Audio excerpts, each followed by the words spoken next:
Well, Happy New Year! Welcome to 2016 and welcome to this month's Phrase Builder lesson. If you've been with us for a while, I hope you're excited to begin the new year, and the same goes for you if you're just starting with us as well. We have a lot of great things that we're going to cover this year, and I'm excited to begin this first lesson set with my mom. So we'll actually be meeting her if you're new to the program, and if you've been with us for a while, you'll probably remember her from the previous lesson set where we were talking about the legalization of various drugs, that kind of thing. So this will be a very different conversation and with a lot more kind of casual and conversational vocabulary. My mom is a very intelligent person and always has some interesting things to say, but she knows how to keep things casual and conversational. So in this phrase builder lesson, we'll be talking about the shorter words and phrases as well as longer expressions from the conversation. And then in the Fluency Corner lesson, since we're talking about milestones and talking about time, things like that, we'll talk about time expressions as well as cover a lot of great phrasal verbs and a few other phrases from the conversation. Well, if you're excited to begin 2016 on the right foot, this is a great expression to do something to start on the right foot, then I hope you're ready to begin. Let's get started. Our first word for this month is technical. Technical. When you talk about something being technical, this is like a regular machine that has lots of moving parts, like a watch could be technical, or a missile device could be technical, any kind of machine like that. But when you're talking about something being complicated, you can also describe that as being technical as well. So let's say someone is asking you a question about how something works. You say, oh, how can you become president of the United States, or something like that. So how do you become president of the United States? Well, it's a bit technical. There's a lot of things that you have to do for that, that kind of thing. So technical in that sense, it just means it's complicated. There are many moving pieces, just like a machine. So you can describe something, again, being a physical machine that's technical, or something that has a lot of complicated processes or a lot of difficult explanations. Technical. Technical. Next, another great but also kind of advanced word is lobby. Lobby. Now, I'm not talking about the lobby of the hotel or something like that, the first kind of ground floor, like the lobby of a hotel or the lobby of a department store, something like that. This is the verb to lobby. Now, to lobby for something means to argue for something and to continue to ask for things like that. Now, usually little kids, they don't realize it, but they are lobbying for toys and, things like that all the time. Mommy, please get me this. I'll be a good boy or girl if you get me this thing. So they are lobbying for that thing. Now, this is the same thing that you see with lobbies, and this is, again, not that physical lobby, but the lobby of the kind of people that you see in government. So let's say, like, I'm living in Japan right now, and there is a Japanese lobby that's in the American government. So they're trying to, try to convince the politicians in America, hey, you should, do things that are more helpful to Japan. And corporations do the same thing. Hey, you should do things that are more helpful to the banking sector, or to, some other thing, the technology sector, or the dairy, like the agriculture sector, that kind of thing. So to lobby, again, it just means to ask for things and to continue to push for something like that, to lobby for something. So the people who are lobbyists, these are the actual people that do the lobbying. So the people in government that are lobbyists. So if you say, I am a lobbyist, that means I am a person that's asking the government for things. To lobby for something.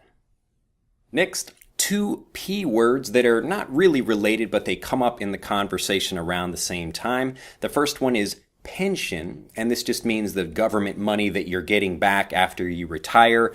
So usually people that are working, they put money into a pension system or a pension scheme, depending on what you want to call it. I think it's more in the British English, you'll hear it be called a pension scheme, and in America it's a pension system, but it's the same thing. It just means a pool of money that the government has that they can collect from people as they work to make sure people save, and then they give money back to people when they retire. Now, the system doesn't always work, and really you need to have a lot more people working than retiring, and now we've got the opposite problem. So a lot of corporations and also the governments as well around the world are concerned about how they're going to pay for the pensions of people. Anyway, just the pronunciation of this word, you've probably heard it before, but I thought it would be a good idea to cover it again. Pension, pension, pension. The other P word is perpetuate. Perpetuate. To perpetuate is just a more advanced way of saying that you keep something going, to continue something. So we can have, if music is always playing, we have music perpetually being played, perpetual. So to perpetuate, this is the verb to continue to do something. So by making children, and your children are making children, and etc., on down the line, this is to perpetuate your line. So your lineage, or the like your family, your bloodline, that kind of thing. So by having a daughter, I am perpetuating my family name. Perpetuate, perpetuate. Next, a rather simple word, quick, quick. Now, I usually describe my daughter as quick, or I describe somebody as quick just to mean that they're smart. And it's a more casual and conversational as well as native way of expressing this. It's easy to say that somebody is smart, but when you're saying that someone is quick, specifically, you're saying that they're intelligent, but what it really means is that they're very quick with taking information and using it quickly, or if they hear something, they can respond very quickly with something intelligent. So if you're very quick with words, it just means, maybe a friend of yours says something and you are very quick to respond with something else that's very interesting or impressive or funny or something like that. So you can usually describe people that know a lot of information as very smart or even brilliant. So smart is kind of here and brilliant is, higher up here. These are like famous scientists and philosophers and thinkers. These are brilliant people up here. But to be quick just means anybody in an average conversation or, up to brilliant people as well that are able to think and respond quickly. Quick, quick. I like to think my daughter is very quick, but really she just says and oh and ooh. She doesn't really speak very much. I think she's quick though. Quick. Next, startled. Startled. To be startled by something like this. I'm startled. I hear maybe I'm at home alone and I'm watching a scary movie and I hear something like a creaking door or something. I'm slightly scared and I move quickly. I'm startled by that thing. Or maybe a deer is walking in the woods and it hears something and it stops moving. It's startled, to be startled by something. So it just means you hear a loud noise or you notice something and it raises your attention and you start to get maybe a little bit nervous or a little bit worried about something. You're starting to pay closer attention to what's happening around you. To be startled, startled. Next, disconcerting, disconcerting, disconcerting. Listen carefully to how this blends. Disconcerting, ding. To be having a disconcerting feeling or feeling disconcerted just means that you're worried about something or you're nervous about something or you have kind of a weird feeling about something where you don't really know if you feel good or bad about something, but something feels strange to you. But this is actually a much more advanced way of talking about just having a weird feeling about something. Like maybe you go on a date with someone and you meet them and, they maybe give you kind of a weird impression or you're kind of nervous about that person. You can feel disconcerted or it can feel disconcerting just to mean that you're feeling a little bit nervous or maybe something is feeling a little bit odd. Disconcerting, disconcerting. It can feel a little bit disconcerting when you're meeting someone that maybe has 3 eyes and, they're kind of doing something a little bit weird, something like that. Disconcerting. Next, another advanced word, colloquial, colloquial, colloquial. Colloquial just means average and ordinary and everyday, and this is specifically used for language. So as we teach in these conversation lessons, sometimes we have more advanced words and sometimes we have more colloquial ones. And a colloquial one just means an informal expression. So as an example, you could say maybe to tell someone to leave, you could tell them to buzz off. So just like a bee, like to buzz off. This is a very common phrasal verb to tell someone to leave. Buzz off, buzz off. So to leave, asking someone please leave, this is the formal English, but to buzz off is the colloquial expression. It's just another word for informal. Colloquial, colloquial. Our next word, interact. Interact. Interact. As I'm always saying, I always want you to practice your prefixes and suffixes. These are the pieces of words that appear at the beginning and the end. I like to use the example of bicycle. It's a very common one. So bi meaning two and cycle meaning wheels. So a bicycle, the pronunciation changes a little bit, but the spelling is still there. Bicycle means two wheels. So we have a machine with two wheels. Now, when we're looking at a word like interact, so inter means to come together or to go inside or to connect like that. And act just means to move. So we're moving around. So we have interact, something coming together. So when you interact with someone, just like I am interacting with you right now, even though I am not physically sitting next to you, we can interact by talking, like if this was a Skype conversation. So we're talking that way, we're interacting, we're communicating. It just means to work together or to act together, to interact. Interact. Next, instinct. Instinct. Instinct. When you talk about having an instinct for something, it just means a natural habit that you have for that thing. So animals, we talk about, animals having a natural instinct to do something where maybe they don't go to school to learn how to do something, but they actually have an instinct, like a basic animal that's not raised by its mother or father or something like that. So humans, we don't have a natural instinct and, to do lots of things like to get a job at a bank. Nobody has the natural instinct to do that. That's a thing we do, a cultural thing that we learn, and we have to teach that to something. But maybe we have a natural instinct to teach, or we have a natural instinct to try to speak with each other. So not everyone can read, but a lot of people can speak. Pretty much everybody can speak some kind of language. So we have a natural instinct, a desire to want to communicate, but some things like learning how to read, those are things that we have to be taught. Instinct. Instinct. And very quickly, the next word, slob. Slob. This is a casual and conversational way of saying that someone is messy.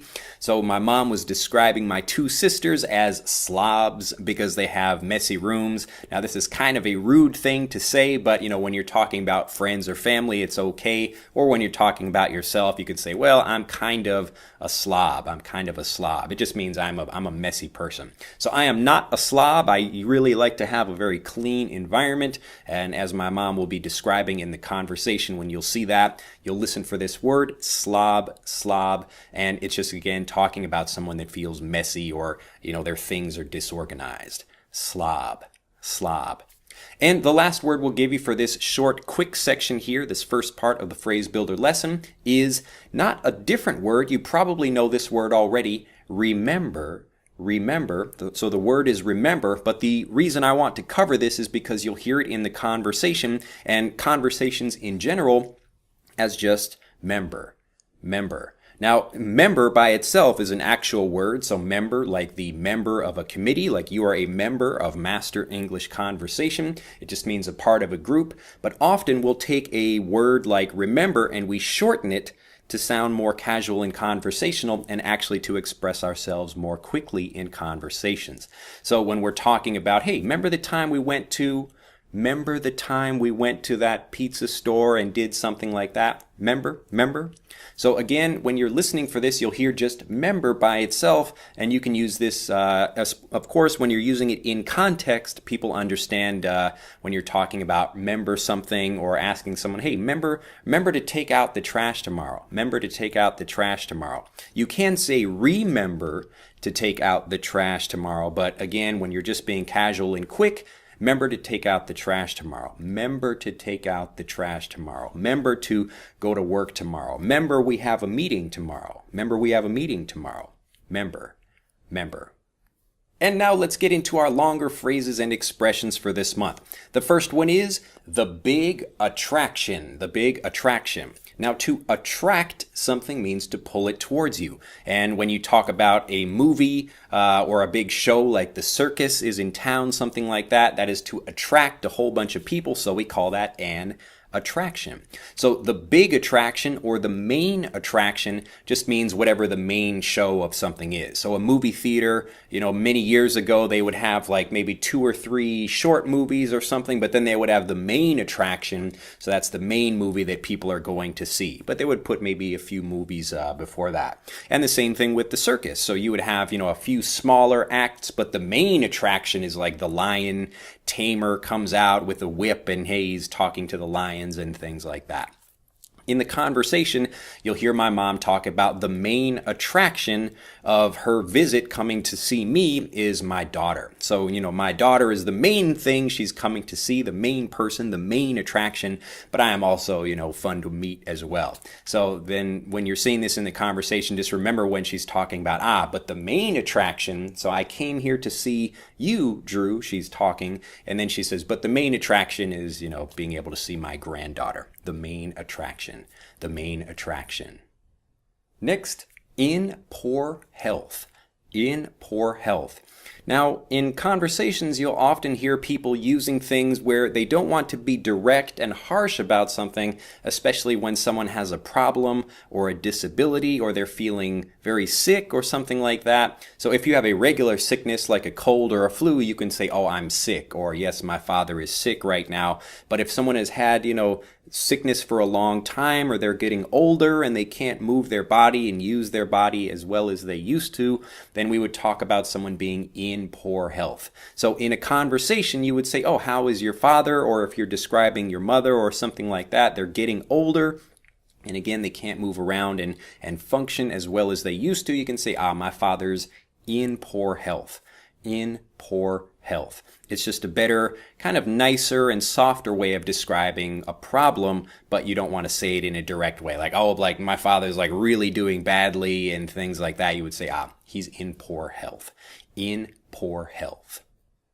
Next, you can't win them all. You can't win them all. Now this is how you'll hear the expression used in conversations, but we'll go back and say the whole thing more slowly. You can't win them all. You can't win them all. This is one of those fantastic phrases of this whole lesson set. This is one of those phrases you should really remember, really master. Of course, I want you to remember all of them and to use all of them, but this one in particular is something that will come up often in conversations, so you'll get to use it a lot. You can't win them all just means that nobody wins all the time. So right now, in American professional basketball,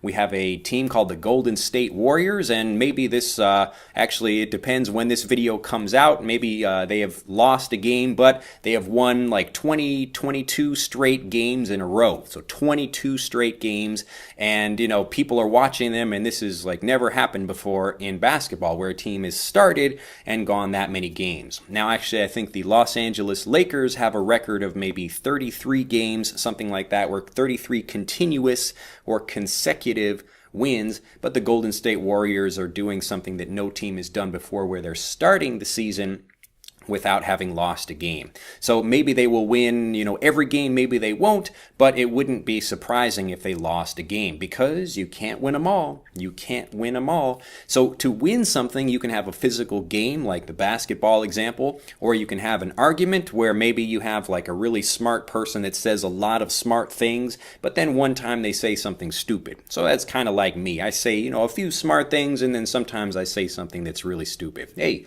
you can't win them all. You can't always say something intelligent. You can't always win the basketball game. You can't always win every court case if you're a lawyer, that kind of thing.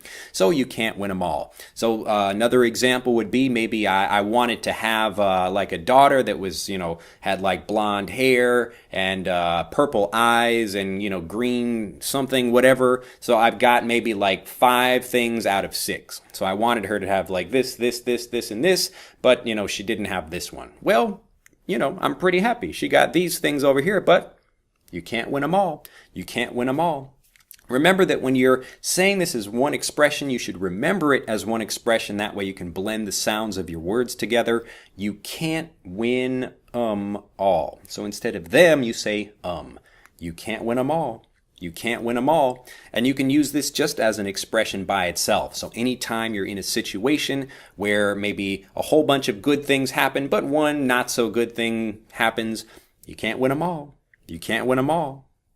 Next, you'll hear me talking about molding a personality, to mold a personality. Now, when we have a newborn baby, each baby has its own personality, but, hopefully you can, as a teacher or a parent, you can kind of shape them, and, maybe you won't be able to physically shape them so much, but you can mentally shape how they behave by treating them well or treating them badly, or teaching them certain things, or teaching them certain rules or principles, that kind of thing. And just like you take clay and you squish it together and move it to form different shapes, you can also mold someone's personality or mold a person in whatever image you want to make. So just like a sculpture made out of clay, you can mold someone's personality to mold someone's personality.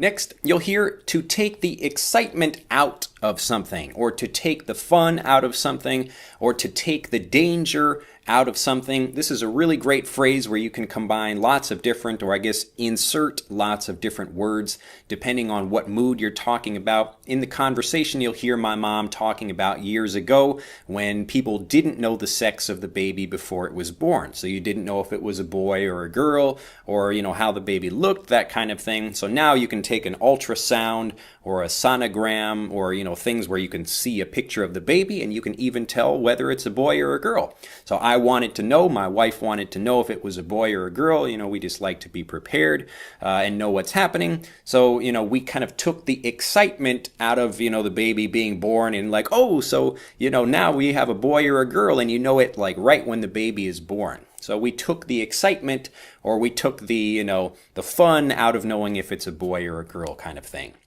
Now you can use this in many different situations. An example may be like you're having a party or something like that, or you're playing a game and somebody tries to make it much easier by like telling you the rules or telling you the secret to something before you actually do it, and that takes the challenge out of something, or it takes the fun out of doing something. So any of these things, like if you're, if I'm fighting like a lion, but the lion can't actually move, I'm taking the danger out of the situation. I'm taking the danger out of the situation.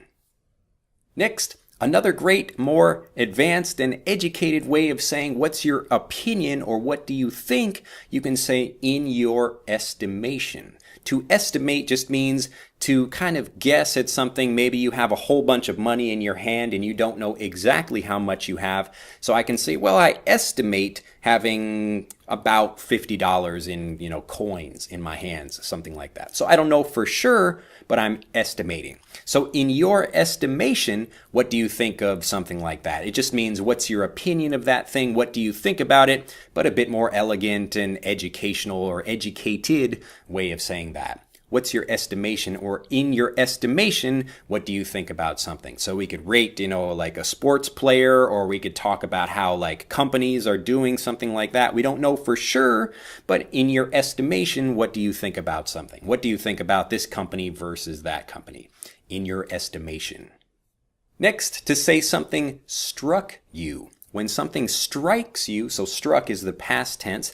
When something strikes you, just like if you're sitting here and something physically hits you like that. It struck me. This just means that you got an idea, either, a sudden flash of insight where you're thinking about something. It struck me that something.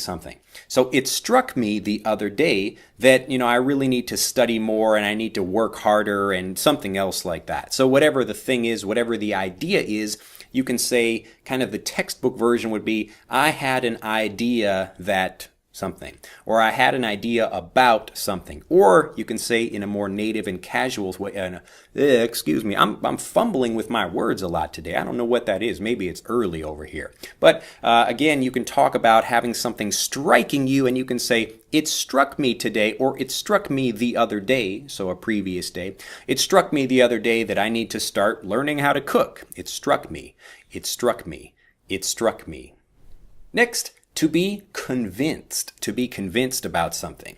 When you can say, I believe something, this is a great but still kind of textbook version of I'm convinced or I'm not convinced. So if someone says, this is a good idea, we should try this, maybe you're at a company meeting and one person says, hey, I have a great idea. We should start selling, hot dogs at the company picnic or something like that. And the other person says, well, I'm not convinced. So it just means I don't think that's such a great idea. I'm not convinced about that idea, or the idea is not convincing to me. So again, they're basically different levels of the language, but they're all saying basically the same thing. So I don't believe something, or I don't think it's a good idea, or I'm not convinced. I'm not convinced. So depending on the situation you're in, like if someone says, do you think this is a good idea? You can say, oh, I'm not convinced. Or you can just say, I don't really think it's a good idea. Or it's not convincing to me. I'm not convinced. Or I am convinced it's a good idea. I am convinced. I am convinced. And the last of the words and expressions for this month is to chit-chat. To chit-chat. Listen carefully to how this blends. Chit-chat. Chit-chat. Chit-chat. So I don't say chit-chat. I say chit-chat. Chit-chat. Chit-chat. To chit-chat just means to have an informal conversation. How's the weather? How's your family? Oh, I saw some local news. It was very interesting, something like that. You're not really talking about anything important. And maybe like while you're at work and you're working on a project and you're talking to your friend, oh, like I saw you bought a new car or something. You're just chit-chatting about something. It's just informal talk. To chit-chat. Well, I hope you've enjoyed this lesson. There are lots of things where you can go back and review. So review. So that way when you get into the conversation, when you see that in the masterclass video lesson, you'll see all of these things appear and it will seem, oh, you understand all of these things because you're prepared to hear them. I hope you've enjoyed the lesson, and I look forward to seeing you in the Fluency Corner lesson coming up next. Bye-bye.